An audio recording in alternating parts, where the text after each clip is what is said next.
Alcoa shares climbing right now, up almost 6% here in overtime after the aluminum giant reported earnings that topped estimates. Joining us now exclusively before the earnings call is Alcoa President and CEO Bill Oplinger. Bill, it's great to have you on the show. Thanks for having me on. I appreciate it. So you blew profitability expectations out of the water, much stronger.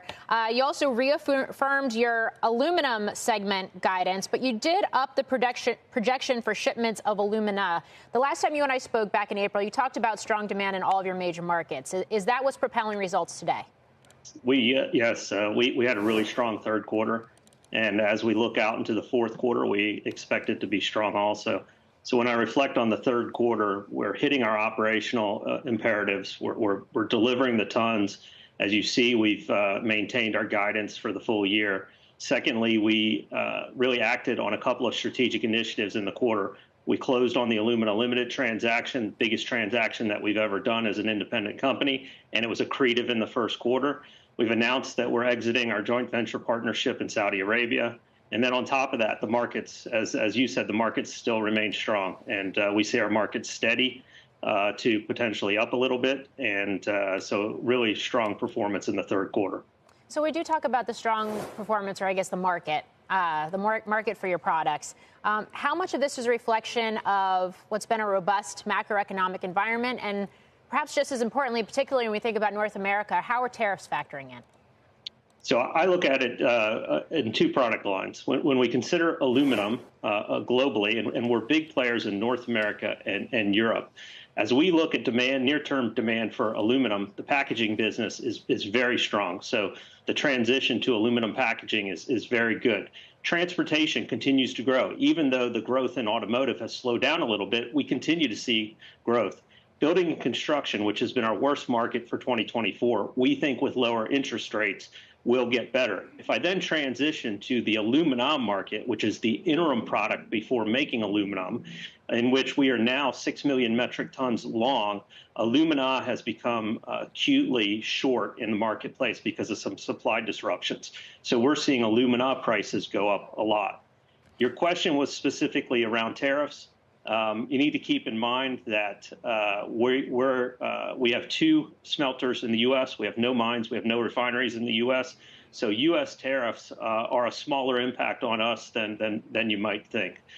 In addition to that, we're a 130-year-old company. We've seen tariff structures come and go over that 130 years. We're going to work with whatever administration comes in, and we'll work with them to have good, sound industrial policy.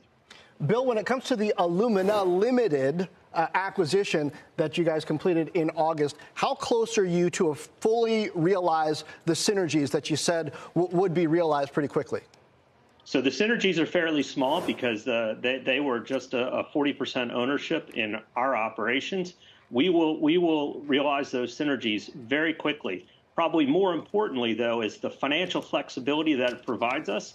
And in addition to that, the ability to move quickly. When we talk about our exiting the joint venture in Saudi Arabia, one of the ways that we were able to move as quickly as we did was because we own 100% of our upstream business. So we were able to make those decisions rapidly. And that transaction is a fantastic transaction. It simplifies our structure, and it allows our investors to see $1.1 billion of value in that joint venture that we now own as shares in the parent company. Yeah, you also issued an update on San Ciprián operations as well today, which I know analysts were watching for closely.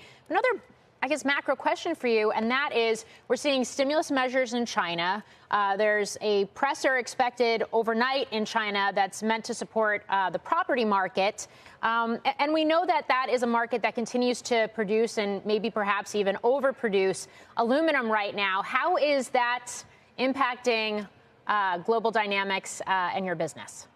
China is really interesting on the global market. The global market for aluminum is roughly 75 million metric tons. The Chinese have set a cap that they will only produce 45 million metric tons. So they are massive in the global market. They have stuck to that cap over the last year or two. And we believe they're committed to sticking to that production cap. What that means is that there will have to be growth outside of China to fulfill the demand. Demand growth continues to grow for aluminum. We see the highest demand ever for aluminum right now, and we see continued growth going into the future. And I did mention this operation in Spain. What is the update?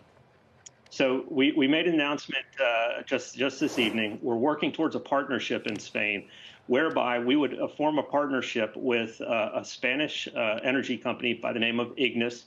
They will own 25% of the entity in Spain.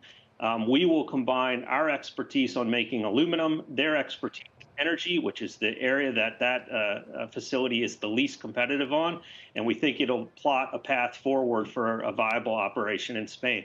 Along the way, we need to make sure that there are a couple of key stakeholders who will support us in that process. We will need support and cooperation from the local governments and the national government and from the unions.